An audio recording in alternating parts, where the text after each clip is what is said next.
যে আল্লাহ তুমি আমাদেরকে জাহান্নামের আগুন থেকে মুক্তি দাও, বাঁচাও।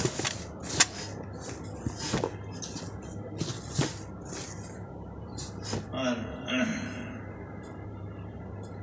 এমনিতে আমরা কিছু সূরা যেগুলি নামাজে পড়ি সেগুলোও আমাদের আরো সহি শুদ্ধ করা দরকার। যেন সূরা ফাতিহাটা একটু পড়ে নিতে পারি, আমরা মাস্ক করে নিতে পারি। আউযু বিল্লাহি মিনাশ শাইতানির রাজীম পড়েন।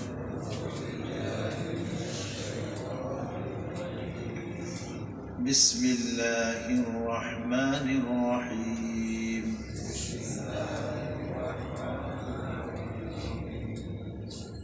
সিনটা আরেকটু পরিষ্কার উচ্চারণ করলে ভালো। বিস মধ্যে সিনের মধ্যে এরকম একটা আওয়াজ আসে, বিসমিল্লাহির রহমানির রহিম।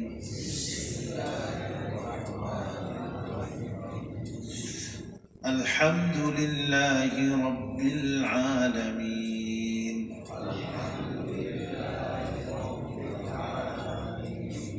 রাব্বিল আলামিন। الرحمن الرحيم. الرحمن الرحيم. হাটা মানে যেন সুন্দর মতো উচ্চারণ হয়। হাটা আর রহমানির রহিম। মালিক ইয়াউমিদ্দিন।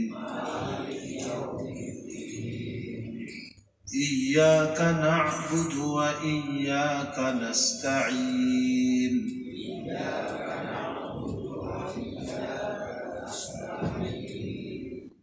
إياك نعبد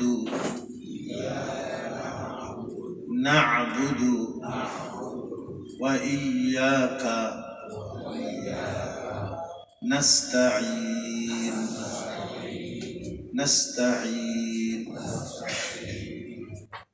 اهدنا الصراط المستقيم. اهدنا الصراط المستقيم.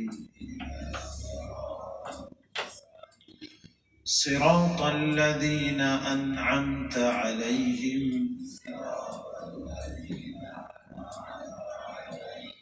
أنعمت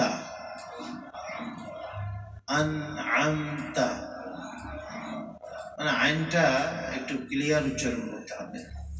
আনআমতা আলাইহিম।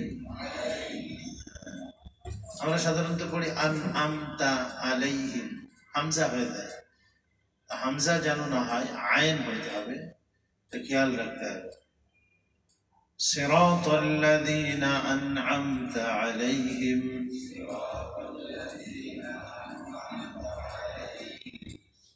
غير المغضوب عليهم. غير المغضوب عليهم ولا الضالين.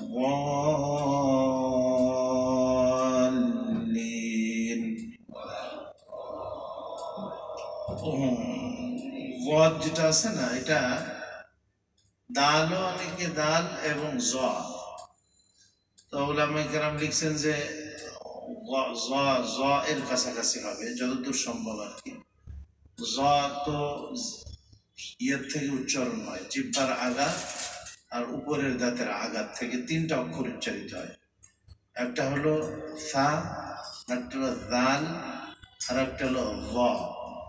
ত ভ ভ মিনাল যালিমিন। ওখানে কিন্তু ভ আছে, লা ইলাহা ইল্লা আনতা সুবহানাকা মিনাল যালিমিন। কিন্তু ভ যেটা, এটা আবার জিহ্বার আঘাত থেকে হবে না, এটা জিহ্বার গোড়ার থেকে এবং মাড়ির দাঁতের গোড়ার থেকে। জিহ্বার গোড়া এবং মাড়ির দাঁতের গোড়া। ওয়ালা ওয়ালা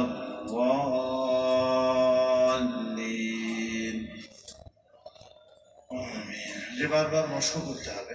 আল্লাহর কালাম যত সুন্দর করে পড়ে, যেমন ইংলিশ যারা বলে কি সুন্দর করে উচ্চারণ করে, হ্যাঁ ওদের উচ্চারণ আমেরিকান অথবা ব্রিটিশের, হ্যাঁ যারা, তো তাদের উচ্চারণটা ওই রকম প্র্যাকটিস করায় যে ইংলিশটা এইভাবে। আমরা বাঙালিরা উচ্চারণ করি এক ধরনের, আর ওরা ইংলিশ বললে দেখছেন ওরা কিরকম উচ্চারণ করে, ওদের উচ্চারণ আর আমাদের বাঙালিদের উচ্চারণের ভিতরে পার্থক্য হয়ে যায়। হ্যাঁ, তো এই জন্য আল্লাহ পাকের কালাম এটা আরবি ভাষায়, এটা যত সুন্দর করে উচ্চারণ করা যায় তো ভালো। যাক, আল্লাহ আমাদের সবাইকে তৌফিক দান করেন।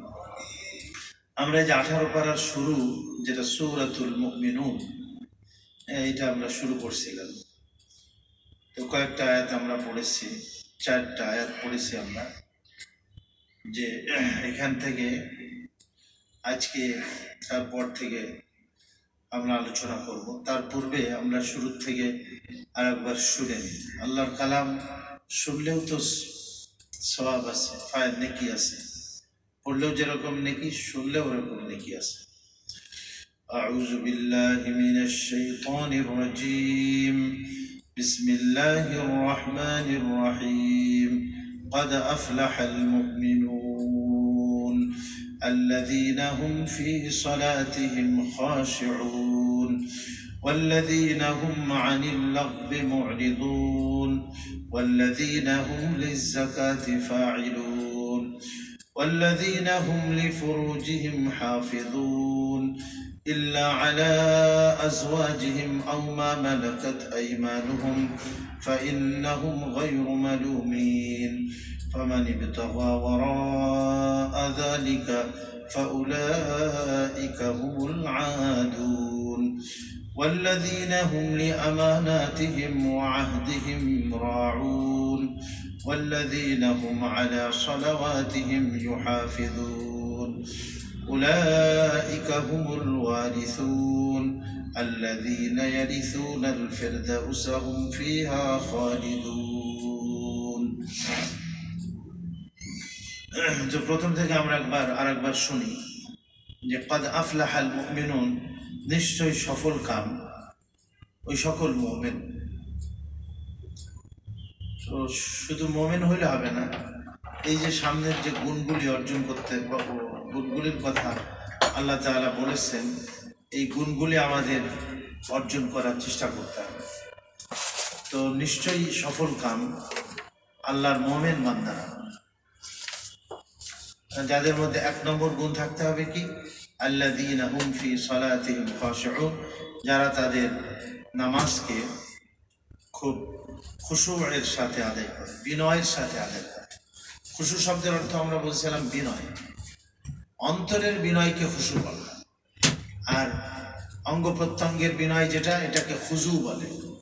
খুজু একটা হলো খুশু, আর একটা হলো কি খুজু।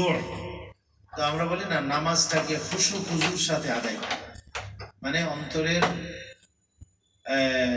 ধ্যান খেয়াল এটাও থাকতে হবে, অন্তর আল্লাহর দিকে মুতাওয়াজ্জে থাকতে হবে, আর অঙ্গ প্রত্যঙ্গগুলিও নামাজের মধ্যে যেভাবে ব্যবহার করতে বলা হয়েছে সেভাবে ব্যবহার করতে হবে। গত সপ্তাহে আমরা যত সামান্য আলোচনা করছিলাম এই নামাজের বিষয়ে, ঈশার নামাজের বাদে, যে আমাদের অঙ্গ প্রত্যঙ্গগুলি নামাজের মধ্যে হাত উঠানোর সময় হাতের ব্যবহারটা কীরকমের হবে, দাঁড়ানোর সময় পাটা কিভাবে রাখতে হবে, তারপরে যখন আমরা হাত বাঁধি হাত বাঁধাটা কেমন হতে হবে, হ্যাঁ, তারপরে ধরেন কিরাতটা কিভাবে সুন্দর করে পড়া যায়, হ্যাঁ, আউযুবিল্লাহ বিসমিল্লাহ, সূরা ফাতিহা, সূরা মিলানো, দাঁড়ানো অবস্থায় দৃষ্টি কোথায় থাকবে, বরাবর নামাজের মধ্যে, তারপরে রুকুটা কিভাবে করতে হবে, সেজদা কিভাবে করতে হবে, রুকুর থেকে সোজা হয়ে দাঁড়াইতে হবে, সেজদার থেকে সোজা হয়ে বসতে হবে,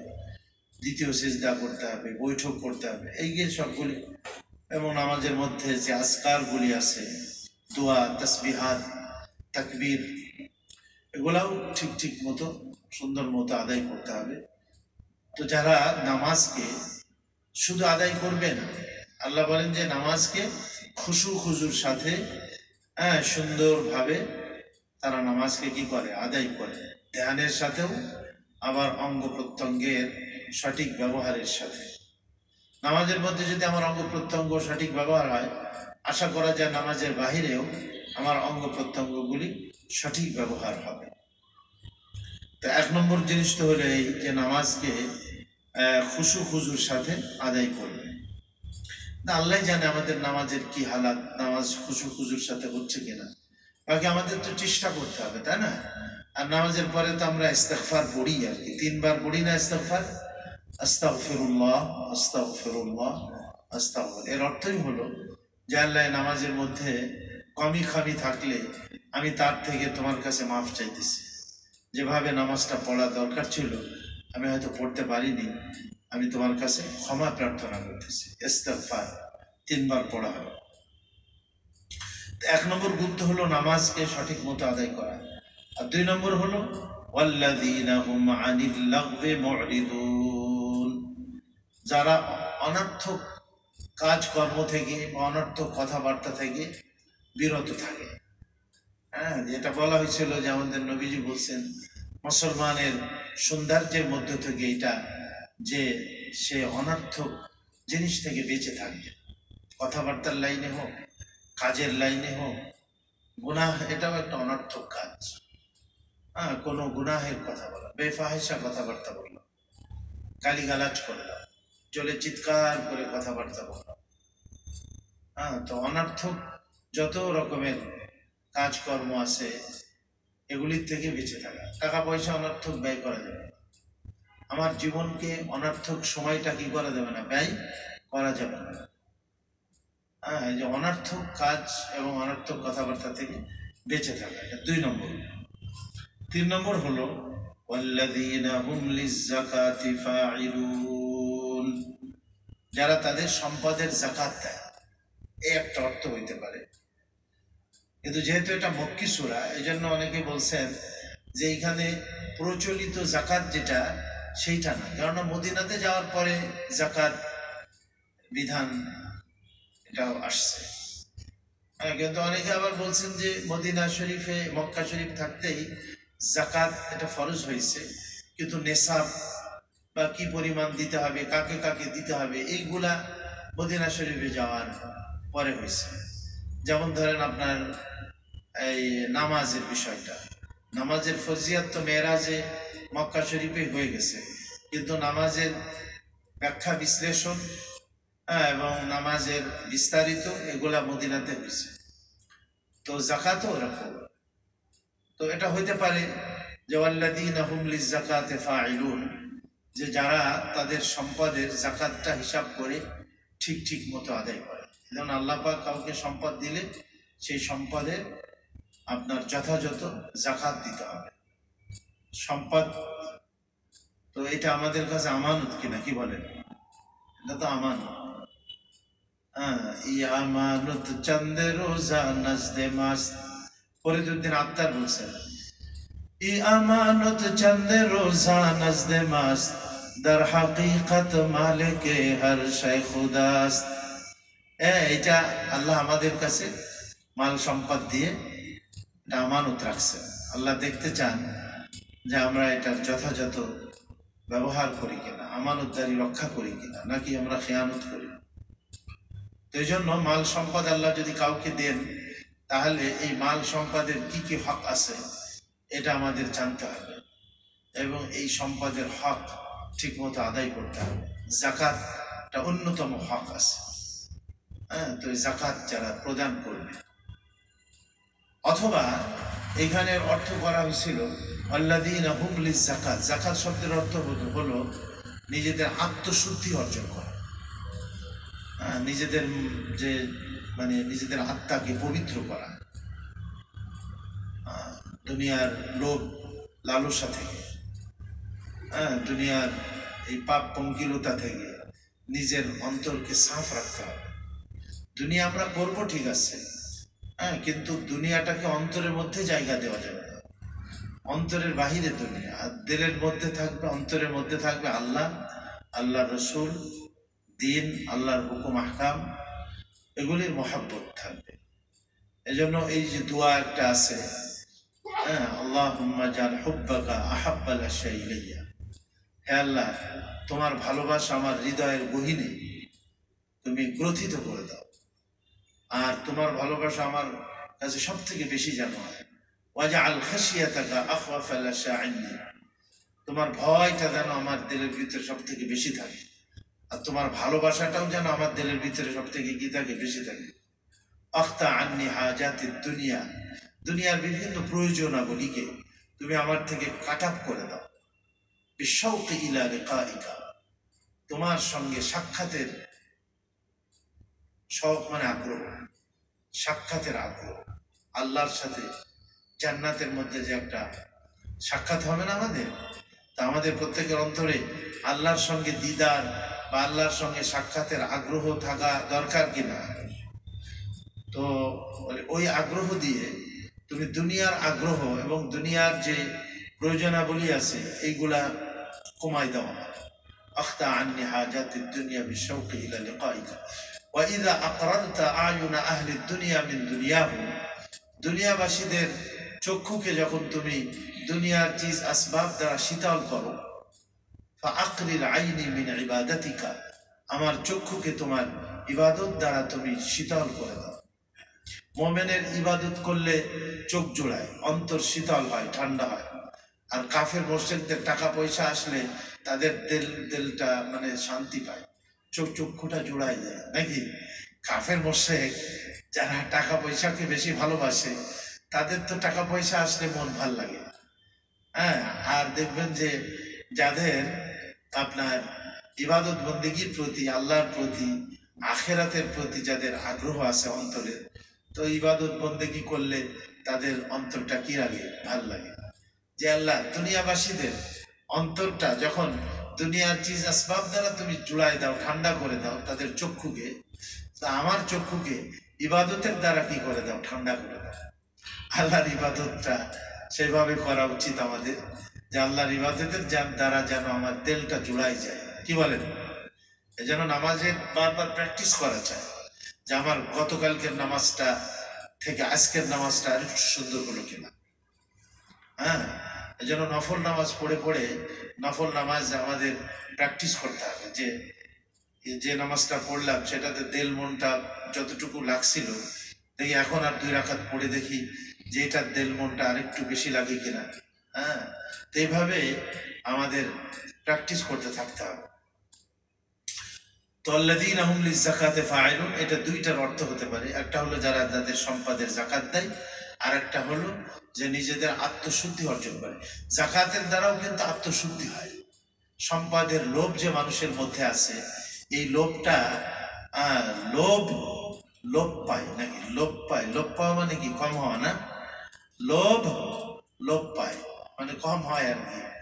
তো এইটা হলো আপনার 3 নম্বর গেল। আর 4 নম্বর আজকে আমরা আলোচনা করছি। আল্লাহ তাআলা 4 নম্বর বলছেন যে ওই সমস্ত ঈমানদার মুমিনরা সফল কাম কারা, যারা এই চতুর্থ গুণ তারা অর্জন করতে সক্ষম।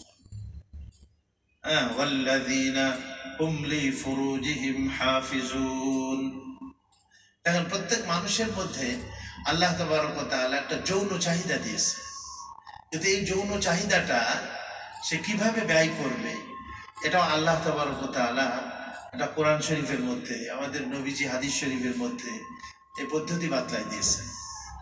যে জীব জানোয়ারের মধ্যে মতো যেখানে ইচ্ছা সেখানে মানুষ তাদের কি কি বলে ওটা, কাম চরিতার্থ করে। কাম বাসনা, তাদের যৌন বাসনাকে সে চরিতার্থ করলো যেভাবে ইচ্ছা সেইভাবে, যেমন জীব জানোয়ারে করে এরকম তারা তাদের লজ্জা স্থানকে হেফাজত করে। আল্লাযীনা হুম লিফুরুজিহিম, ফুরুজ মানে লজ্জা স্থান, নারী বা পুরুষ উভয়ে তাদের লজ্জা স্থানকে হাফিজুন মানে হেফাজত করে, যেন লজ্জা স্থানের যথাযথ হেফাজত আল্লাহর হুকুম মতে ব্যবহার হবে। সবই অঙ্গই, চোখ কি আল্লাহর হুকুম ছাড়া কি চোখ ব্যবহার হবে বলেন? হারাম কোনো জিনিস দেখা আমাদের এই চক্ষু দিয়ে, এটা কি আমাদের জন্য জায়েজ আছে? জবানটাও তো আল্লাহর হুকুম মতো, গীবত শিকায়ত করলাম, গাল গালাজ করলাম, মন্দ সন্দ বললাম, মানুষের যা মনে চাইলো তাই বললাম, তাহলে তো জবানেও তো সঠিক ব্যবহার হইল না আমাদের।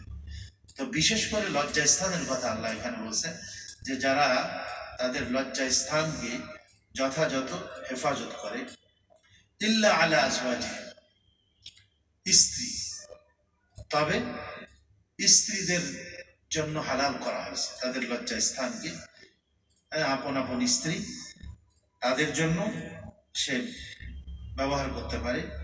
আও মা মালাকাত আইমানহুম, এক জামানায় ছিল যুদ্ধ যখন হইতো, যুদ্ধক্ষেত্রে কাফের মুশরিকদের যারা পরাজিত হইতো, তো তাদের মেয়েরা মুসলমানদের হাতে যে আসতো, পুরুষ ছেলেরা গোলাম হয়ে যাইতো আর মেয়েরা বান্দি হইতো। তো বান্দির সাথেও মানুষের কাম বাসনা চরিতার্থ করা এটা জায়েজ ছিল। কিন্তু এখন তো আর সেই রকমের, আবার এই গোলাম বান্দি তাদেরকে বিক্রি করাও যায়।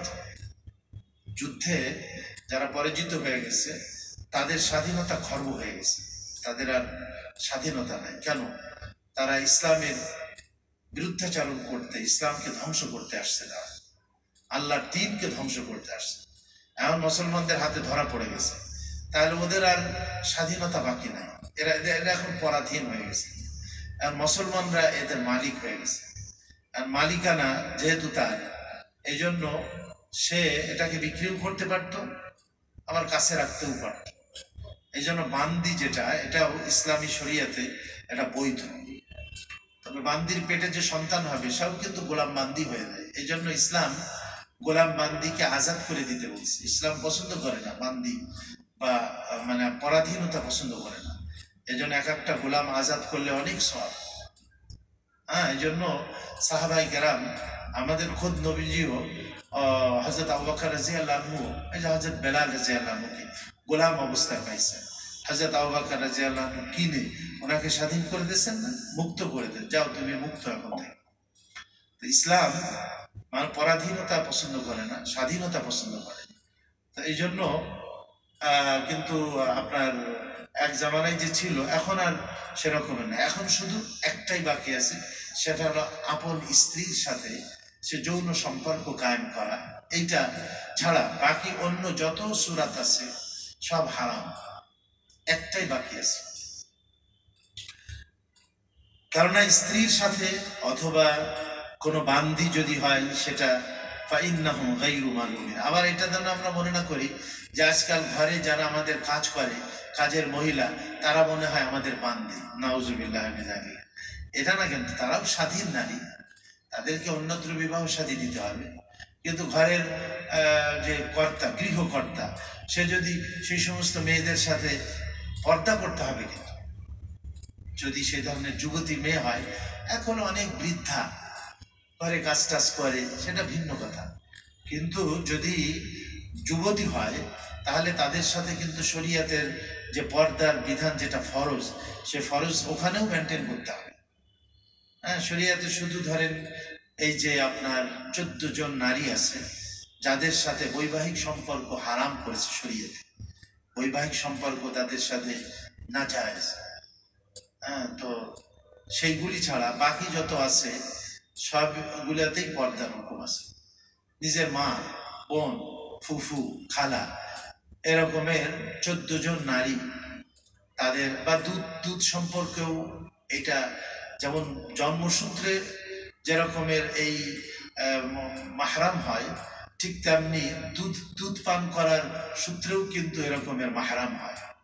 দুধ বোন আছে, আমার মায়ের দুধ যদি কোনো মহিলা পান করছে, কোনো কন্যা পান করছে, মেয়ে লোক, তাহলে তাকে, আমি আমার মায়ের সন্তান বা তার দুধ পান করেছে, আমার মায়ের দুধ যদি কোনো মেয়ে পান করে থাকি, তাহলে আমার জন্য ওই মেয়েকে বিবাহ করা কি নাই?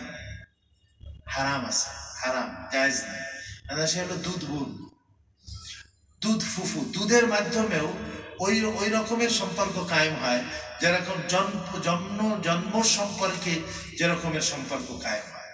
আজ যে দুধ পান করবে সেখানে এটা কিন্তু অনেক খেয়াল করতে হবে। কয়েক জায়গাতে এরকমের সংবাদ আসছে যে বিবাহ হয়ে গেছে, তারপরে গিয়ে এরকমের পাইছে যে ওহো এ তো আমার মার দুধ পান করছিল, দেখা গেছে দুধ গুণ হয়ে গেছে, সে পরে তাড়াতাড়ি বিবাহকে কি করা হয়েছে, বিচ্ছেদ করা হয়েছে। হ্যাঁ, এটা যেমন সুবিধাও আছে সেরকম অসুবিধাও আছে। অনেক সময় দেখা যায় চাচাতো বোন, ফুফতো বোন, এগুলা তো বিবাহ করা যায় আছে নাকি? চাচাতো বোনের সাথে ফুফাতো বোনের সাথে বিবাহ যায়, কিন্তু অনেক সময় ধরেন ওই ছোটবেলায় হয়তো আমার মায়ের দুধ পান করেছে তারা, তাহলে তো আর বিবাহ করা জায়েজ নাই। আর যার সাথে বিবাহ করা জায়েজ নাই, যাকে তাকে তার সাথে আর পর্দা আছে নাকি শরীয়তে? তার সামনে যাইতে পারে না? কি কয়? অবশ্যই যাইতে পারে। যার সাথে শরীয়তে পর্দা নাই, বৈবাহিক সম্পর্ক যেখানে আপনার হারাম, তার সামনে যেতে পারবে না? তার সামনে তো যেতে পারে। এজন্য দুধ বোনের সামনে যেতে পারে, দুধ ফুফু তার সামনেও কি করতে পারে, যেতে পারে।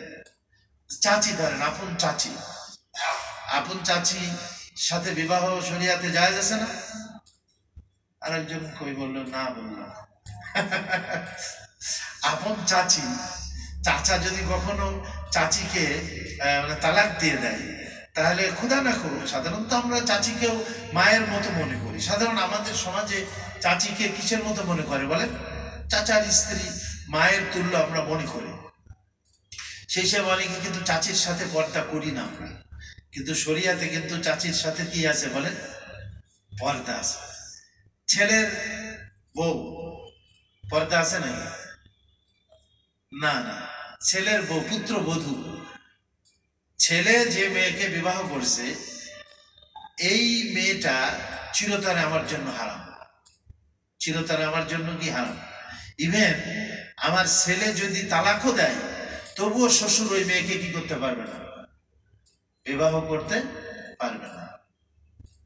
হ্যাঁ, এই আমার স্ত্রীর কোনো মেয়ে আছে, যে স্ত্রীর সাথে সহবাস হয়েছে, সেই স্ত্রীর যদি কোনো মেয়ে থাকে, যদি স্ত্রীর সাথে সহবাস হয়নি, তালাক হয়ে গেছে বিবাহের পর, ওই স্ত্রীর মেয়েকে বিবাহ করা জায়েজ আছে শরীয়তে, আকদের দ্বারা হারাম হবে না। কিন্তু যে স্ত্রীর মেয়ে, আগের পক্ষের কোনো মেয়ে যদি থাকে, সেই স্ত্রীর বিবাহের পরে তার সাথে ঘর সংসার হয়েছে, এখন ওই স্ত্রীর মেয়ে হারাম হয়ে গেছে আমার উপরে, ওই স্ত্রীর মেয়েকে বিবাহ করা যাবে?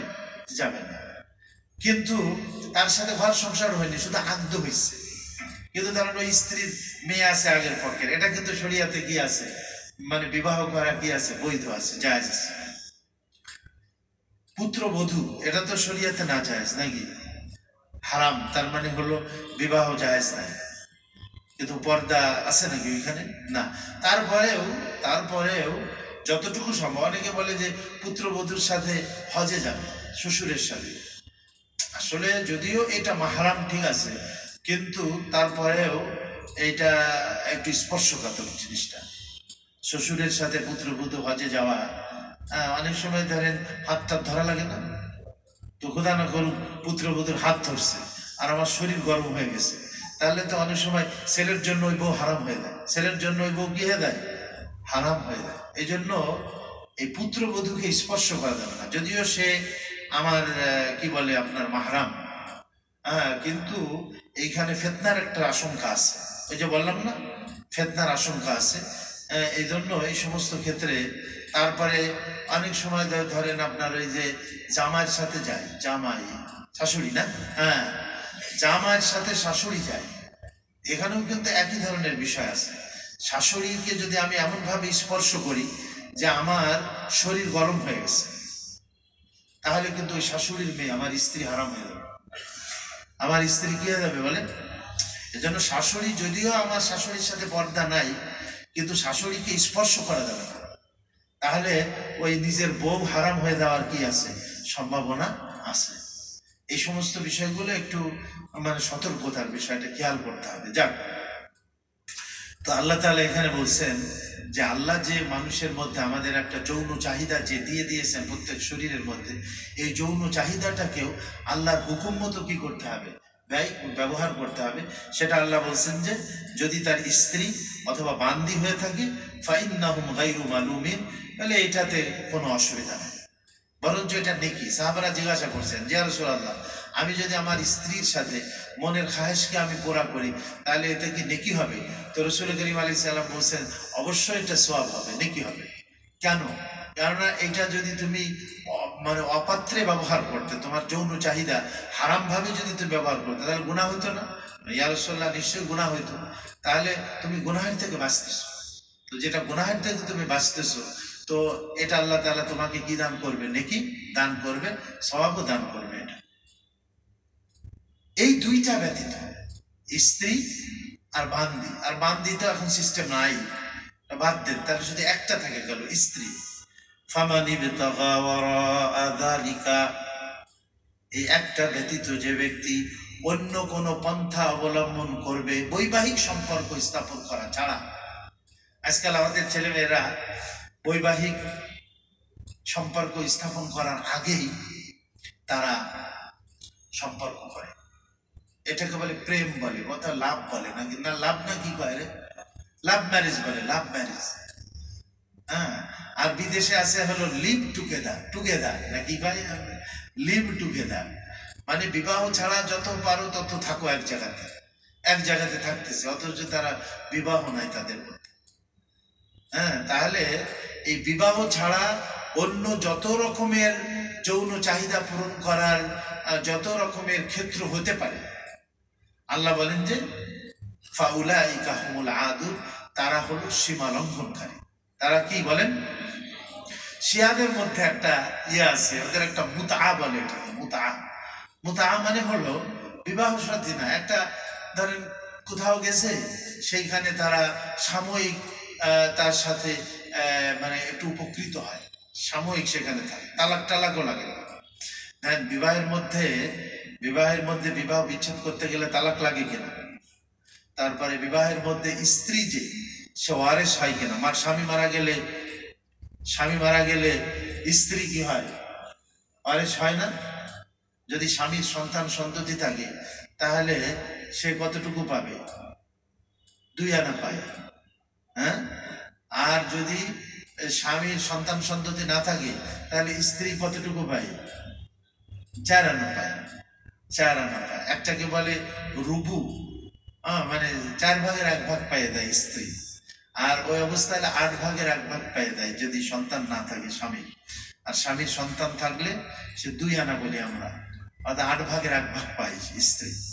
কিন্তু এই মুতাআর ক্ষেত্রে তাদের এই ধরনের কোনো ইয়ে নাই।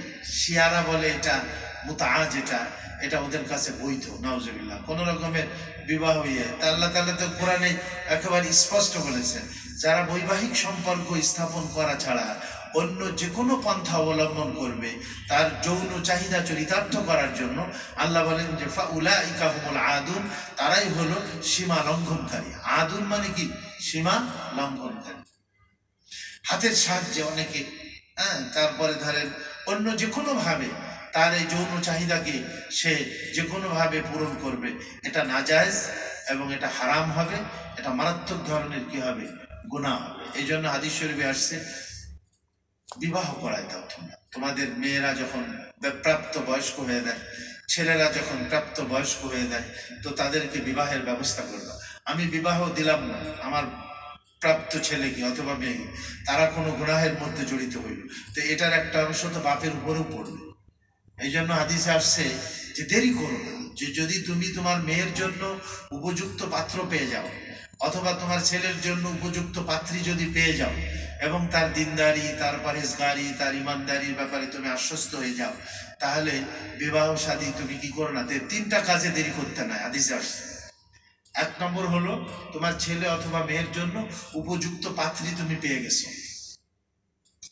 তাহলে বিবাহে কি করো না, দেরি করো না।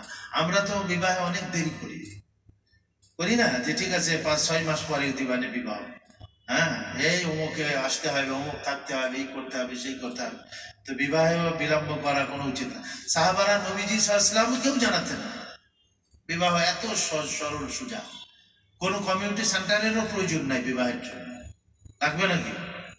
পছন্দ হয়ে গেছে, কথাবার্তা হোক, মহর নির্ধারণ হোক, মসজিদে চলে আসুন, ইমাম সাহেব ব্যাস বিবাহ পড়াই দিন, বিবাহ হয়ে গেল, এখন বাপ মেয়েকে তুলে দিয়ে কি এর কাছে, এইখানে লক্ষ কোটি কোটি টাকা দিতে হবে আর এর জন্য এত মানুষকে খাওয়াইতে হবে, এ কোনো দরকার নেই। হযরত জাবের রাদিয়াল্লাহু আনহু বিবাহ করছেন। হযরত জাবের কত বড় সাহাবী, হুজুরের পরিচিত। হুজুর দেখছেন যে ওনার শরীরের মধ্যে একটু রং লেগে রয়েছে, হলুদ রং। বলে জাবের, কি তোমার কাপড়ে বা শরীরে একটু রং দেখতেছি, কি ব্যাপার? বলে হুজুর আমি বিবাহ করছি। তো হুজুর বললেন যে বাকিরাতান আম সাইয়্যিবাতান, কুমারী বিবাহ করছো না সাইয়্যিবা? সাইয়্যিবা মানে আগে যাদের বিবাহ হয় তাদের। উনি বললেন যে ইয়া রাসূলুল্লাহ, আমার বাপ তো মারা গেছেন, আমার 5টা বোন আছে। কয়টা বোন? আমি কুমারী মেয়ে যদি আনি তাহলে তো চুল ছেঁড়াছিড়ি করবে সবগুলা, নাকি? এই জন্য আমি আমি মেয়ে বিয়ে করছি, মানে আগে যাদের বিবাহ হয়েছে তাদের একটু অভিজ্ঞতা থাকে না সাংসারিক লাইনে। তা আমার এই বোনগুলিকে তারা সে যেন তরবিয়াত করতে পারে, সে যেন দেখভাল করতে পারে, লালন পালন করতে পারে, এই জন্য আমি বিবাহ করছি। হুজুর বরকতের দোয়া দিলেন, আল্লাহ তোমার বিবাহের মধ্যে বরকত দিন। হুজুর তো গোসা করতে পারতেন, এই যাবেন, তুমি আমার এত কাছের সাহাবী, তুমি বিবাহ করলে, আমাকে দাওয়াত দিলে না আর আমাকে বললে না। আমরা হইলে তো কত খেপতাম, নাকি? বিবাহ শাদী সহজ, এজন্য বিবাহ শাদী সহজ করতে হবে, সহজ করা উচিত। বিবাহ শাদী যত আমরা কঠিন করব, সমাজের ভিতরে গুনাহ তত কি হবে? বেশি হবে। হ্যাঁ, এই জন্য নবীজি বলছেন, ইয়া মাশারাশ শাবাব, হে নওজোয়ান সম্প্রদায়, হ্যাঁ তোমরা কি করো? মান ইসতাতা মিনকুমুল বাআতা ফালইয়াতাযাওয়াজ, তোমাদের মধ্যে যার শক্তি আছে, সামর্থ্যবান, শারীরিকভাবে আর্থিকভাবে স্ত্রীর ভরণ পোষণ দিতে সক্ষম, ফালইয়াতাযাওয়াজ, সে যেন বিবাহ করে। ফাইন্নাহু আগাদ্দু লিল বাসারি ওয়া আহসানু লিল ফারজ, কেননা এটা চক্ষু নিম্ন দামি করে আর তার লজ্জা স্থানকে হেফাজত করে। এই জন্য লজ্জা স্থানের অপব্যবহার এটা যেন না হয়। হ্যাঁ, যারা লজ্জা স্থানকে হেফাজত করবে, যথাযথ হেফাজত করবে। 4 নম্বর গুণ হলো এইটা আল্লাহ তাআলা বলছেন। এই জন্য বিবাহ শাদীর মাধ্যমে নিজেদের পবিত্রতা অর্জন করতে হয়, নিজেদের আখলাক ও চরিত্রকে বিবাহ শাদীর মাধ্যমে পবিত্র রাখতে হবে। বিবাহ শাদী ছাড়া অন্য যে কোনো পন্থা অবলম্বন করা যাবে না। নিজের শারীরিক যৌন চাহিদাকে পূরণের জন্য একমাত্র পন্থা শরীয়তে, সেটা হলো বিবাহ বন্ধন। বিবাহের আগে ভালোবাসা কায়েম করা, প্রেম করা, বা ওই ফোন করে বারবার কথাবার্তা বলতে থাকা, এগুলা সব নাজায়েজ, সব হারাম। তারা সীমা লঙ্ঘনকারী। যারা বৈবাহিক সম্পর্ক ছাড়া অন্য যে কোনো পন্থা অবলম্বন করবে, আল্লাহ বলেন যে ফাউলাইকা হুমুল আদুন, তারা হলো সীমা লঙ্ঘনকারী। এটা কয় নম্বর গেল? 4 নম্বর। 5 নম্বর বলতেছে ওয়াল্লাযীনা হুম লিআমানাতিহিম ওয়া আহদিহিম রাউন। এখানে দুইটা বলছে, হ্যাঁ 5 নম্বর আর 6 নম্বর দুটো একসাথে। ওয়াল্লাযীনা হুম লিআমানাতিহিম, যারা তাদের আমানতগুলিকে যথাযথভাবে রক্ষা করে। আমানাত বহু বচন আছে এখানে। সাধারণত আমরা আমানত কাকে বলি? যে কেউ আমার কাছে আমানত রাখছে, আমানতটা আমি ঠিক মতো পৌঁছে দিলাম। টাকা পয়সা রাখছে, স্বর্ণ রাখছে, কিছু রাখছে, এটা আমি ঠিক মতো পৌঁছে দিলাম, ঠিক আছে, এটা আমানতের অর্থ। রাসূল কারীম আলাইহিস সালামের কাছে হুজুরের নবুয়াতের পূর্বেই মানুষ নবীজিকে আল আমিন বলতো। কি বলতো বলেন?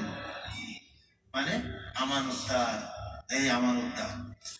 হ্যাঁ, এবং নবীজির কাছে কিন্তু মানুষ ব্যাংকের মতো, ব্যাংকে আমরা টাকা রাখি না, বিশ্বাস করি। এখন অনেক ব্যাংকের উপরে বিশ্বাস কিন্তু উঠে গেছে, টাকা পয়সা সব খাই ফেলেছে ব্যাংকের টাকা। আর পাবলিক চিন্তা করতেছে, আর ব্যাংকে যদি আমি আমানত রাখি, টাকা রাখি, তাহলে না জানি খাইয়ে ফেলে কিনা। আছে না কিছু ব্যাংক এরকম হয়েছে, কিন্তু যাক, এটা আস্থা আবার ফিরে আনার চেষ্টা করতেছে। তো নবীজি আলাইহিস সালামও কিন্তু এরকমের ব্যাংকের মতো ছিলেন, মানে কি মানুষের আমানত। এমনকি হুজুর হিজরতের সময় মক্কা শরীফ থেকে যখন হিজরত করছেন, নবীজির কাছে কিন্তু প্রচুর আমানত ছিল মানুষের। ছিল কিনা আমানত? হ্যাঁ, আমানত ছিল। হযরত আলী রাদিয়াল্লাহু আনহুকে হুজুর সব আমানতগুলো বুঝাই দিলেন যে দেখো হে আলী, আমার কাছে এই কাফের মুশরিকরা বা যারাই আমার কাছে আমানত রাখছে এ অমুকে অমুকে অমুকে অমুকে অমুকে এই সব তোমার কাছে আমি বুঝাই দিলাম। তুমি এই আমানতগুলি ঠিক মতো পৌঁছায় তারপরে মদিনাতে আসবা। তারপরে কি আসবা? মদিনাতে আসবা। তারপরে দেখেন কত ভয়ের মধ্যে হযরত আলী রাদিয়াল্লাহু আনহু কি তারা যখন আসবে আর দেখবে যে এটা মোহাম্মদ, তাহলে তো সেইখানে তাকে মারে ফেলারও তো কি ছিল, ভয় ছিল না? হুজুরের বিছানার উপরে থাকতেছে, তা আসেই তো তারা মনে করবে মোহাম্মদ বলে। তারা 100 মানে একেবারে সশস্ত্র অবস্থায় 100 কাফের মুশরিকরা হুজুরের ঘরকে পুরা ঘেরাও করে নিয়েছে। হ্যাঁ, আর নবীজি আলাইহিস সালাম এক মুষ্টি মাটি দিলেন, শাহাতিল ওজুহ বলে এই মাটিকে চতুর্দিকে দিলেন, আর আল্লাহ তাআলা এই তাদের চোখের মধ্যে এই মাটি ঢুকাই দিলেন। আল্লাহ তাআলা, আল্লাহ কোরআনে বলছেন ওয়ামা রামাইতা ইয রামাইতা ওয়ালাকিন্নাল্লাহা রামা। ওগো আমার হাবিব, এক মুষ্টি মাটি আপনি কাফের মুশরিকদের চোখের মধ্যে আপনি কিন্তু নিক্ষেপ করেন নাই, বরঞ্চ ওই মাটি স্বয়ং আমি আল্লাহ আমার কুদরতের দ্বারা কাফের মুশরিকদের চোখের মধ্যে আমি নিক্ষেপ করলাম। ওয়ামা রামাইতা ইয রামাইতা ওয়ালাকিন্নাল্লাহা রামা, আল্লাহই নিক্ষেপ করছে। আর হুজুর ওদের ভিতর থেকে চলে গেলেন সেই তাদের আপনার সশস্ত্র বাহিনীর তাদের বেষ্টনী ভেদ করে রাসূল করিম আলাইহিস সালাম বের হয়ে চলে গেলেন। তারা টেরও পাইল। আর পরে দেখলেন যে হযরত আলী রাদিয়াল্লাহু আনহু শোয়া আছে। হযরত আলী রাদিয়াল্লাহু আনহু যা তাদের উদ্দেশ্য ছিল তো মুহাম্মদ সাল্লাল্লাহু আলাইহি ওয়াসাল্লামকে কতল করবে, হত্যা করবে। হযরত আলীকে তো হত্যা করা তাদের ইচ্ছা ছিল না। হযরত আলী রাদিয়াল্লাহু আনহু তাদের আমানত ঠিক মতো পৌঁছে দিলেন। আরেকটা ঘটনা বলি, আমানতকে কিভাবে রক্ষা করা। হ্যাঁ, যে খাইবারের যুদ্ধে ইহুদিরা ওদের মদিনার থেকে কিছু দূরে খাইবার নামক জায়গাতে তাদের বিশাল বিশাল কেল্লা ছিল, যে লালবাগ কেল্লা আছে না, যে লালবাগ কেল্লা, কেল্লা তাদের, এই কেল্লার মধ্যে তারা থাকতো। তো যেহেতু ইহুদিরা তো বহুতবার বিশ্বাসঘাতকতা করছে এবং যুদ্ধ তারাই সংগঠিত করছে কাফেরদের সঙ্গে। হুজুরের সাথে চুক্তি ছিল যে তারা কাফের মুশরিকদের সাথে যেন মানে আপনার গোপনে আঘাত করে ইসলামের বা মুসলমানদের বিরোধিতা করবে না তারা, কিন্তু তারা ভঙ্গ করে এ করছে। এই জন্য তাদের উপরে অ্যাটাক করার হুকুম আসছে কয়েকবার। যেমন খন্দকের যুদ্ধ তারা বাধাইছে। খন্দকের যুদ্ধের পরেই আপনার এই বনু কুরাইজার একটা গোত্র ছিল ইহুদিদের, এই বনু কুরাইজার উপরে হামলা করার নির্দেশ দিয়েছিলেন রাসূল করিম আলাইহিস সালাম। হ্যাঁ, এবং হুজুর বলছেন যে দেখো তোমরা বনু কুরাইজাতে গিয়ে ছাড়া কেউ পড়বে না, আসরের নামাজ বনু কুরাইজাতে গিয়ে ছাড়া পড়বে না। এখানে একটা মাসলা বলে ঘটনাটা বলতেছি, যদিও এটার সাথে আমাদের আজকে তাফসীরের তেমন সম্পর্ক নেই। তো যখন সাহাবারা রওনা দিয়েছে বনু কুরাইজার দিকে, ইহুদিদের ওই গোত্র ইয়ের দিকে, তখন প্রতিমধ্যে সূর্য ডুবে যাইতেছে। প্রতিমধ্যে কি হচ্ছে? সূর্য ডুবে যাইতেছে। এখন নবীজি বলছেন যে তোমরা আসরের নামাজ বনু কুরাইজাতে গিয়ে ছাড়া পড়বে না। কেউ কেউ চিন্তা করলো যে সূর্য ডুবে যাক, অসুবিধা নেই। হুজুর বলছেন যে বনু কুরাইজাতে গিয়ে ছাড়া তোমরা আসর পড়বে না। আমরা সূর্য ডুবে গেলেও কোনো সমস্যা নেই, আমরা বনু কুরাইজাতে গিয়ে আসর পড়বো। তো তাদের নামাজ কাজা হয়েছে কিনা? কাজা হয়ে গেছে। কিন্তু হুজুর বলছে যে তোমরা লা তুসাল্লুল আসরা ইল্লা ফি বনি কুরাইজা, আসর পড়বে না বনু কুরাইজাতে গিয়ে ছাড়া। কাজে আমরা হুজুরের একেবারে শব্দে শব্দে আমরা কি করব? মানব। আর কিছু লোক চিন্তা করলো যে না, আসলে নবীজির উদ্দেশ্য কি এইটা দেখতে হবে। হুজুরের উদ্দেশ্য ছিল দ্রুত মার্চ করতে, দ্রুত মার্চ করা, নামাজ কাজা করা উদ্দেশ্য না। তো কাজে আমরা ওয়াক্ত মতো নামাজ পড়ে নেব, নামাজ পড়ে তারপরে আমরা যাব। কাজে নামাজ আমরা কাজা করবো না, নামাজ আমরা কি করবো না, কাজা করবো না। তো ঘটনা তাই হইল, কিছু লোক নামাজ কাজা করলো না। ওরা চিন্তা করলো হুজুরের কথার উদ্দেশ্য হলো যে দ্রুত চলতে হবে আমাদেরকে, নামাজ কাজা করা আমাদের হুজনবীজির উদ্দেশ্য না। কাজে আমরা অক্তমতো নামাজ তারা প্রতিমধ্যে পড়ে নিল। তারপরে সূর্য ডুবে গেছে, তারপরে বনু কুরাইজাতে গিয়ে তারা, আর কিছু লোক চিন্তা করলো যে হুজুর যে বলছেন যে বনু কুরাইজাতে গিয়ে ছাড়া তোমরা আসর পড়বে না, ওরা চিন্তা করলো যে নামাজের সময় চলে যাক, অসুবিধা নাই, আমরা হুজুরের কথাটা রক্ষা করব। ওরা সূর্য ডুবে গেছে, তারপরে আসর পড়ে না, আসর পড়েছে কাজা ওই বনু কুরাইজাতে গিয়ে, তারপরে আসর পড়েছে। আর দুই দল হয়েছে কিনা, দুই গ্রুপ হয়ে গেছে। এখন দুই গ্রুপ হয়ে গেছে নবীজির কাছে, যে ইয়া রাসূলুল্লাহ, আমাদের মধ্যে তো এই সমস্যা হয়ে গেছে মাঝখান দিয়ে, যে আপনি বলছেন যে আসর যেন বনু কুরাইজাতে গিয়ে ছাড়া তোমরা পড়বে না, তা আমরা কিছু তো আপনার তো কথার উদ্দেশ্য আমরা বুঝতে পারছি যে নামাজ কাজা করা না, উদ্দেশ্য ছিল দ্রুত মার্চ করতে হবে, দ্রুত যাওয়া। তা আমরা পথে নামাজ পড়ে তারপরে আমরা ওইখানে গেছি। আর আমাদের এই ভাইরা এরা আসর পড়ে নাই, বেলা ডুবে গেছে, তারপরে ওইখানে। এখন আমাদের মধ্যে কারা সঠিক? হুজুর বলছেন যে উভয় সঠিক। কি বলছেন হুজুর? হ্যাঁ, এই জন্য আল্লাহর কথা এবং নবীর কথা বুঝার ব্যাপারে ইখতিলাফ হয়ে গেছে। বলে চারটা মাযহাব হয়েছে কেন? বলে না চারটা মাযহাব হয়েছে কেন? আরে ভাই, চারটা মাযহাব তো হবেই। আল্লাহ পাকের কথা এবং নবীজির কথা এইটা বুঝার ব্যাপারে কি হয়ে গেছে, একটু পার্থক্য হয়ে গেছে, কিন্তু উভয় সঠিক। ইমাম আবু হানিফাও সঠিক, ইমাম শাফিও সঠিক, ইমাম মালিকও সঠিক, ইমাম আহমদ ইবনে হাম্বলও সঠিক। কেন? ওনারা নিজেদের কোন স্বার্থ সিদ্ধির জন্য ওনারা এই শরিয়াতের এই মাসলা ওনারা কি করেন না, বর্ণনা করেন না। ওনারা সঠিক কোনটা এইটাতে উপনীত হওয়ার জন্য ওনারা কিন্তু মাসলা কি করেছেন, নির্ধারণ করেছেন। কাজে হ্যাঁ, এটা আপনার বলা যাবে না যে না হানাফি মাযহাব এটা ঠিক না। হ্যাঁ, অনেকে বলে না যে হানাফি মাযহাব ওরা 20 রাকাত পড়ে, 8 রাকাত পড়তে হবে, এরকম বলে না। তারপরে বলে যে ওরা আস্তে আমিন বলে, কেন জোরে আমিন বলতে হবে? আরে ভাই, ইমাম আবু হানিফা রাহমাতুল্লাহ অনেক বড় ইমাম ছিলেন। উনি কোরআন এবং হাদিসকে সামনে রেখে ব্যাখ্যা বিশ্লেষণ করে 40 জন বড় বড় মুজতাহিদ ইমাম ছিলেন ওনার ওখানে। এই 40 জনকে নিয়ে উনি এক একটা মাসালার ব্যাপারে যত আলোচনা করতে করতে করতে করতে করতে করতে যতক্ষণ পর্যন্ত সবাই একমত না হয়েছে, ততক্ষণ পর্যন্ত ইমাম আবু ইউসুফ, ইমাম মুহাম্মদ, ইমাম জাফর, এরকমের বড় বড় ইমাম যারা ছিলেন, প্রত্যেকে মুজতাহিদ ছিলেন, এ সবাইকে নিয়ে তারপরে ওনারা একটা মাসালা নির্ধারণ করছে যে ঠিক আছে আস্তে আমিন বলতে হবে, ঠিক আছে একবারই হাত উঠাইতে হবে, আর বেশি কি করা যাবে না, হাত উঠানো যাবে না। হ্যাঁ, কেউ প্রত্যেক তাকবীরে হাত উঠাইছে, কেউ জোরে আমিন বলছে, ও আছে। কিন্তু এটা নিয়ে ঝগড়া ফাসাদ আর মারামারি এটা করবো না আমরা। যে কোনো একটা মাযহাব মানা এটা ইখতিলাফি মাসালার ক্ষেত্রে, ইখতিলাফি মাসালা বোঝেন, মতবিরোধপূর্ণ মাসলার ক্ষেত্রে যে কোনো একজন ইমামকে মেনে চলা এটা হলো নিরাপদ। এটা হলো কি? নিরাপদ।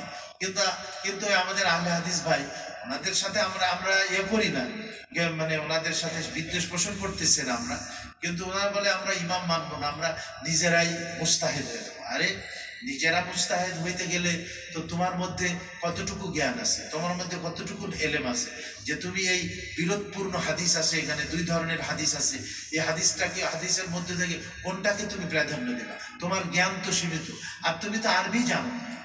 যে আহলে হাদিস ভাই যারা আছে তারাও তো একজন ইমাম মানে, কিন্তু তাদের মধ্যে ওই মতিউর রহমান আছে একজন, তারপরে আরো ওই সে আছে যারা এই ইয়েতে আসে, কি বলে অনলাইনে আসে যারা বক্তব্য দেয় বিভিন্ন, ওদের কথা মানে তারা।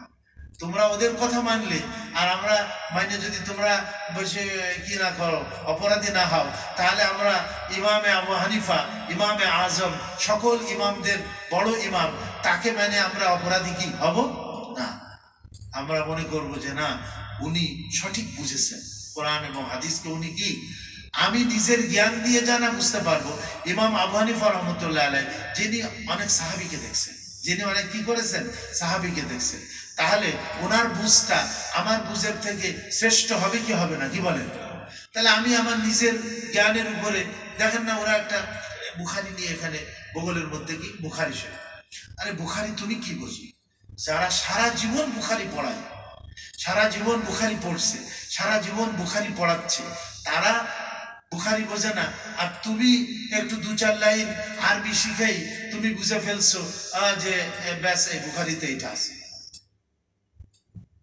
তো কাজেই ইমাম আবু হানিফা রাহমাতুল্লাহ এই মাযহাবটা পৃথিবীর বলা যায় 2/3 অংশের মধ্যে এই ইমাম আবু হানিফা রাহমাতুল্লাহ মাযহাবটা, যেখানে হাজার হাজার না শুধু লক্ষ লক্ষ আলেম এবং মুস্তাহিদ তারা কি হয়েছে, অতিবাহিত হয়ে গেছে। তো কাজে আমরা হাদিস মানি না, আমরা ফিকহ মানি। ফিকহ তো হাদিসের নির্যাস। ফিকহ কি বলেন? কেউ যদি বলে যে আমি হাদিস মানি না, তাহলে সে কোরআন মানলো না। যে কেউ যদি বলে আমি ফিকহ মানি না, তাহলে সে হাদিসও কি করলো না, মানলো না। এই জন্য ফিকহটা হলো হাদিস এবং কোরআনের কি নির্যাস। এই জন্য হাদিস এবং কোরআনকে সামনে রেখেই তারপরে কি হয়েছে, এই ফিকহটা রচিত হয়েছে। যাক, অন্য লাইনে কথা চলে গেছে। তো ঘটনাটা বলতেছিলাম খাইবারের। তো খাইবারের যুদ্ধে তার মুসলমানরা কি করছে, এই একটা কেল্লাকে ইহুদিদের কেল্লাকে, কেলা যেটা বলা হয়, এইটাকে বাংলায় কেল্লা বলে, আর উর্দুতে বা আরবিতে বলে কেলা। তো এইটাকে অবরোধ করছে, চতুর্দিক থেকে মুসলমানরা ঘেরাও করছে। অনেকগুলি ছিল ওখানে খাইবারের মধ্যে। কোন একটা ঘটনা এরকম, একজন লোক আসছে, সে একজন রাখাল ছিল, দেখতে কালো, ওর নাম ছিল আসওয়াদ। আসওয়াদ শব্দের অর্থ কিন্তু কালো। তো লোকটা কালো ছিল। সে এসে মুসলমানদেরকে বলল, তোমাদের বাদশার সাথে আমি একটু দেখা করতে চাই। রাখাল, ওর সাথে অনেকগুলি বকরি। তো বলে, আমাদের তো কোনো বাদশা নেই। তা না, তোমাদের ইয়ে আছে না, তোমরা তো আসছো এইখানে, তোমাদের সর্দার আছে। মানে সর্দার কি, উনি আমাদের নবী। বলে, তার সাথে কি আমি একটু দেখা করতে পারি? বলে, পারবা না কেন? অবশ্যই পারবা। তাই আমি পারবো, আমার তো কালো মানুষ, আমি এরকম গরিব মানুষ, আমি রাখাল মানুষ। বলে, অবশ্যই পারবা। তো সে চলে গেছে নবীজি আলাইহিস সালামের সঙ্গে সাক্ষাৎ করে। বলছে যে তুমি কিসের দাওয়াত দাও? তো নবীজি আলাইহিস সালাম বলছেন যে আমি কলেমার দাওয়াত দিই, তাওহীদ ও একত্ববাদের দাওয়াত দিই, এক আল্লাহর ইবাদত করতে হবে। তো বলে, এক আল্লাহর ইবাদত যদি আমি করি, তাহলে কি হবে আমার? বলে যে আল্লাহ তোমাকে এই পরকালীন জীবনে, মৃত্যুর পরে তোমাকে জান্নাত দান করবে। বলে, তাই? হ্যাঁ, আল্লাহ তো জান্নাতের বিবরণ দিয়েছে, এবং বলছে, তাকে বুঝাইছে যে দেখো, এই জীবনের পরে আর একটা জীবন আমাদের আছে, সেইটাই স্থায়ী জীবন, সেখানে জান্নাত জাহান্নাম আছে। এই শিরক অবস্থায় মৃত্যুবরণ করলে সোজা জাহান্নামে যেতে হবে। আর কলেমা পড়ে যদি ঈমান এনে আমরা মরতে পারি, তাহলে আল্লাহ আমাদের জান্নাত দান করবেন। তাহলে ঠিক আছে, বুঝলাম কথা। তারপরে সে বলল যে এরকম, আমি যদি কলেমা পড়ি, তাহলে তোমাদের মুসলমানরা আমার সাথে কেমন আচরণ করবে? বলে, কেমন আচরণ করবে? তুমি ভাই হয়ে যাবে। তুমি মুসলমান, কি মুসলমান তোমার ভাই হয়ে যাবে, তুমি তাদের ভাই হয়ে যাবা। বলে, তাই? আমার মতো কালো লোককে তারা ভাই হিসাবে গ্রহণ করবে? বলে, হ্যাঁ, তারা তোমাকে গলায় মিলাই নেবে, তাদের কাঁধের সাথে তোমার কাঁধকে, গলাকে তারা মিলাই নেবে। বলে, তোমার শরীরে দুর্গন্ধ, বলে ইসলামকে যদি তুমি গ্রহণ করো, আল্লাহ তাআলা এই দুর্গন্ধকে পরিবর্তন করে আল্লাহ তোমাকে জান্নাতের মধ্যে তোমার শরীরে খুশবু দান করে দেবে। সুবহানাল্লাহ। সেই ইসলামের কথাবার্তা শুনে সে মুসলমান হয়ে গেছে। এখন তার কাছে কিন্তু অনেক বকরি আছে, যুদ্ধের সময় চলতেছে। চিন্তা করেন, এই যুদ্ধের মধ্যেও রসুল সে বলছে যে ইয়া রাসূলুল্লাহ, এখন আমার কাম কি? হুজুর সাল্লাল্লাহু আলাইহি ওয়াসাল্লাম বলছে, ঠিক আছে, তোমার কাম কি এটা তো আমি তোমাকে পরে বলবো, তবে দেখো এই যে বকরিগুলা যে তুমি যে চড়াও, বলে হুজুর এই বকরির তো মালিক ইহুদিরা, এটা আমি না, আমি তো রাখাল।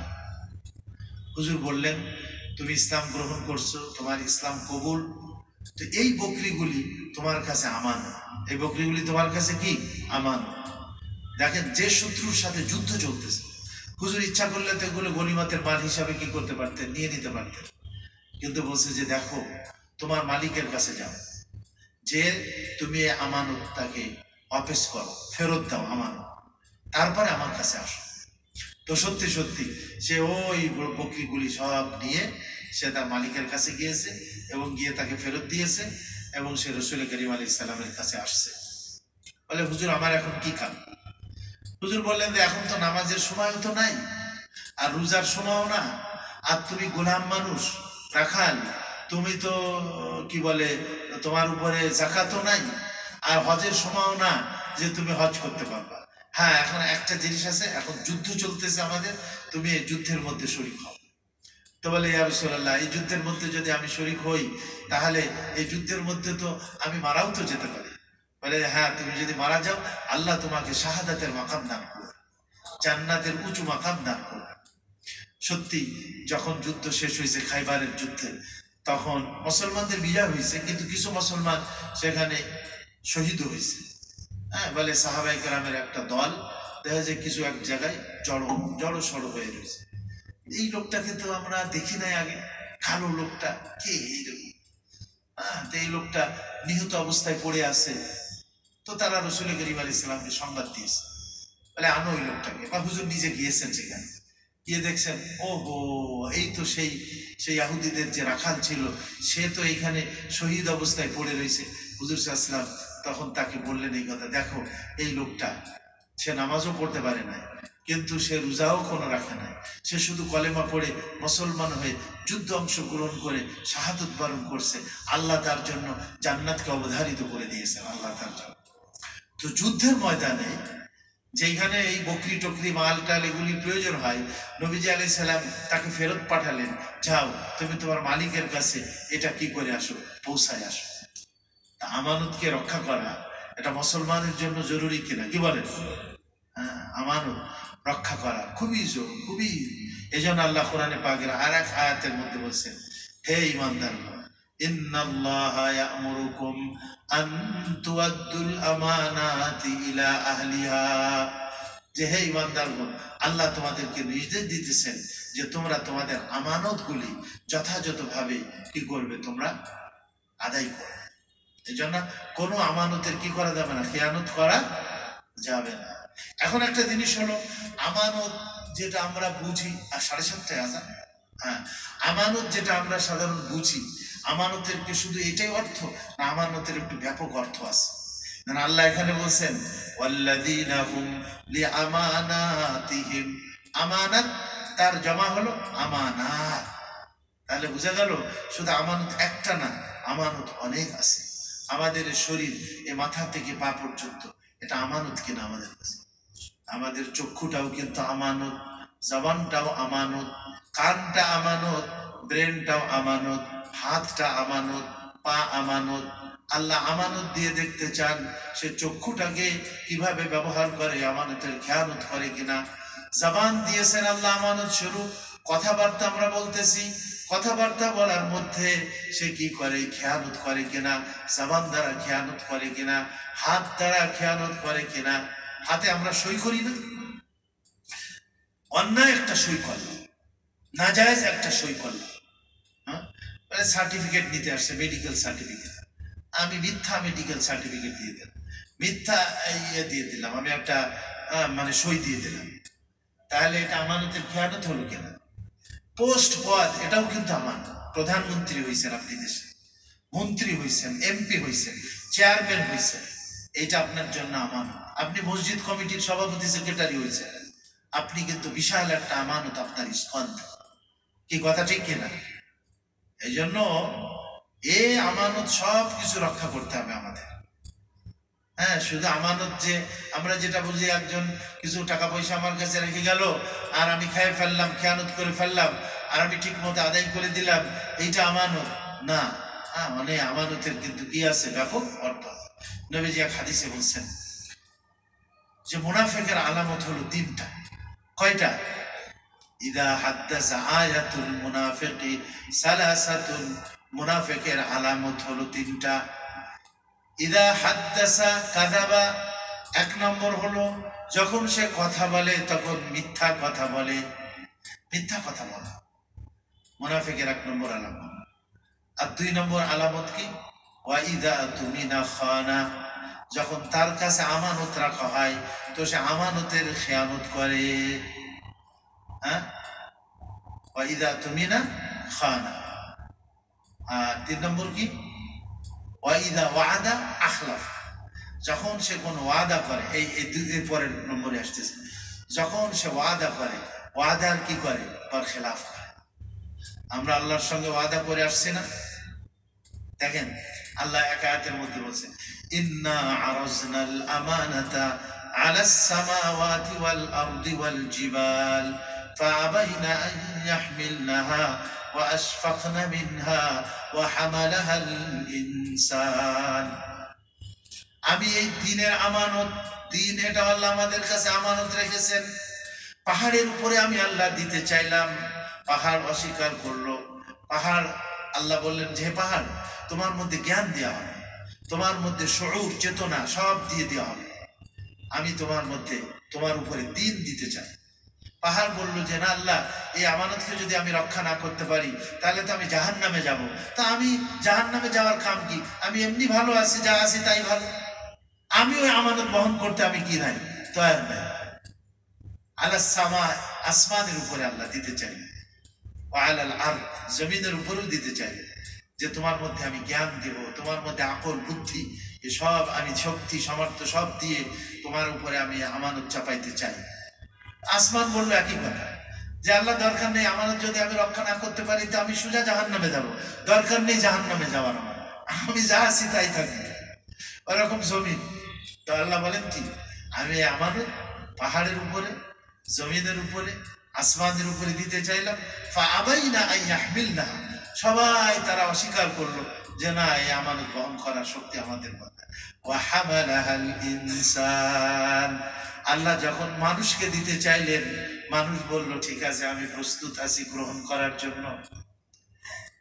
দ্বীনের বিশাল আমানত, আল্লাহ এর সমস্ত রূহকে একত্রিত করে আল্লাহ বললেন কিয়ামত সেই রূহ জগতে, আলাস্তু বিরাব্বিকুম, আমি কি তোমাদের রব নই? ক্বালু বালা, সব রূহগুলি সমস্বরে আমরা বলেছিলাম ক্বালু বালা, হে আল্লাহ তুমি আমাদের রব। আর আমরা এই দ্বীনের আমানত আমরা কি করেছি? স্কন্ধে বহন করেছি। ই আমানত চাঁদে রোজা নজদে মাস্ত, ই আমানত চাঁদে রোজা নজদে মাস্ত, দার হাকিকত মালিকে হর শে খুদাস্ত। এসব আমাদের গোটা জীবনটাই তো আমানত। 50, 60, 70 বছরের যে জিন্দেগি আল্লাহ আমাদের দিয়েছেন, এটা আমাদের কাছে আমানত কিনা, কি বলেন?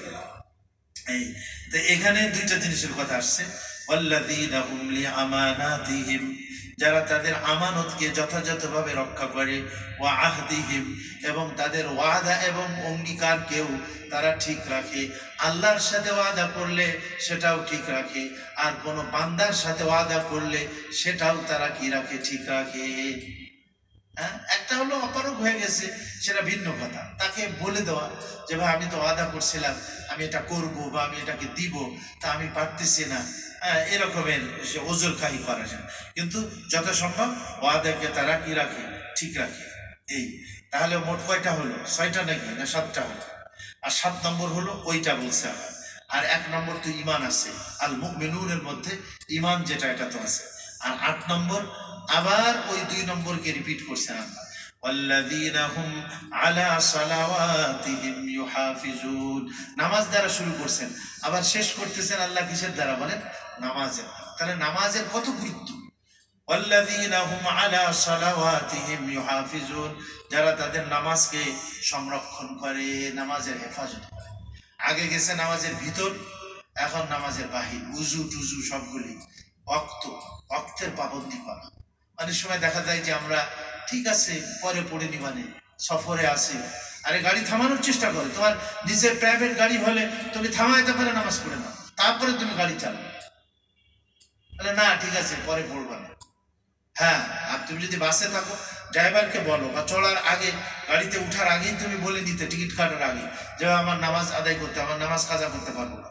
এই আর যদি না বলে থাকো তাহলে বলার চেষ্টা করো যে ঠিক আছে ভাই আমি মাগরিবের সময় হয়ে গেছি, আমরা নামাজ পড়বো। তারপরে জামাত থাকলে সুবিধা, একসাথে যদি কিছু লোক সংঘবদ্ধ জামাত থাকে, দলবদ্ধ থাকে, তাহলে সে এটা সুবিধা হয়।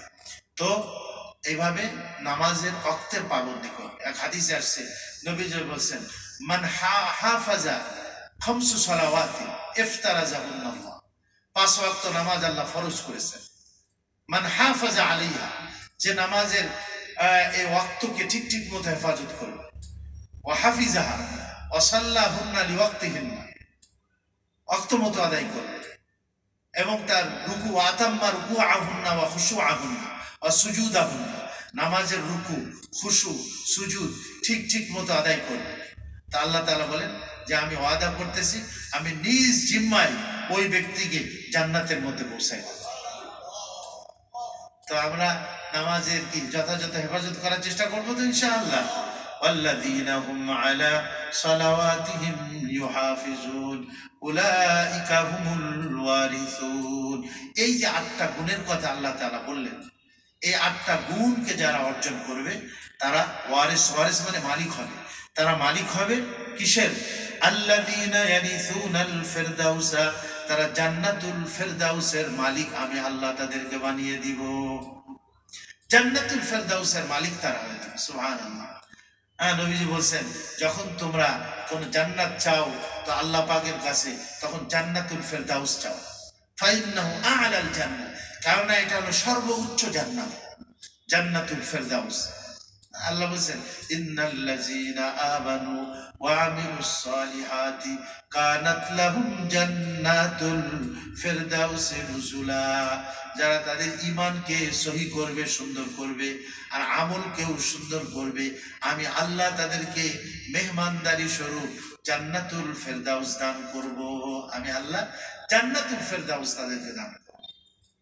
তো আল্লাহ বলেন যে আল্লাযীনা ইয়ারিসুনাল ফিরদাউস, যারা জান্নাতুল ফিরদাউসের ওয়ারিস হবে, হুম ফিহা খালিদুন, তারা এই জান্নাতুল ফিরদাউসের মধ্যে চিরদিন অবস্থান করবে। কি বলেন, আমরা চাই কিনা? আল্লাহ আমাদের এই 8টা গুণ যেটা আল্লাহ এখানে আলোচনা করছেন সূরাতুল মুমিনুনের মধ্যে, এই 8টা গুণ আমরা চেষ্টা করি ইনশাআল্লাহ অর্জন করার জন্য। ঠিক আছে, আজকে এই পর্যন্তই থাক।